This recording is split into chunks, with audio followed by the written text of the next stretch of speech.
Habang ang dalawang hurado ay nag-score ng 69-63 pabor kay Isaac Pitbull Cruz, isang hurado naman po ang tila gustong dayain si Pitbull Cruz sa laban. Ito ay matapos makita sa lumabas na official scorecard at the time of stoppage ng sagupaang Pitbull Cruz versus Rolando Rolly Romero. Nakalalamang sa scorecard ng huradong si Judge Chris Flores si Rolando Rolly Romero sa score na 66-65. Makikitang mula round 2 hanggang round 6 puro 10-9 pabor kay Rolly Romero ang scorecard nito. Nag-init nga po ang ulo ng batikang boxing insider na si Dan Rafael sa huradong ito.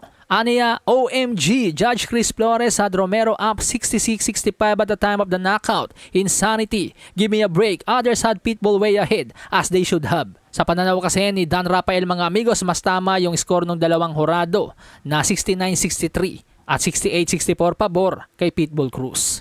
Biro naman ng mga netizens, mukhang nasa payroll daw ng Mayweather Promotions itong si Chris Flores. O baka naman nagbalat kayo lang si Mayweather CEO na si Leonard Ellerbe bilang si Chris Flores.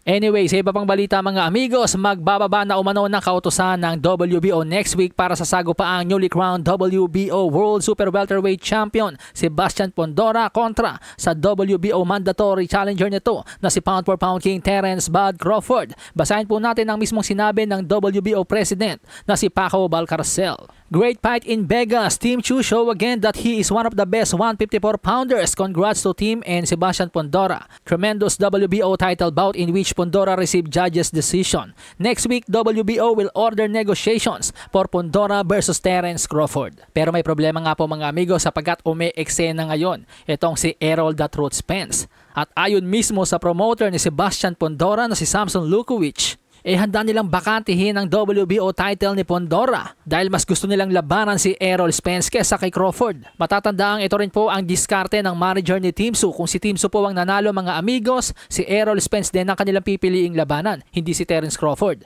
Pero kung si Sebastian Fundora lamang daw po ang masusunod mga amigos, si Terence Crawford talaga ang kanyang mas pipiliing labanan kesa kay Errol Spence dahil si Terence Crawford nga daw po ang the best fighter in the world. Pakinggan po natin ang sinabi mismo ni Sebastian Fundora.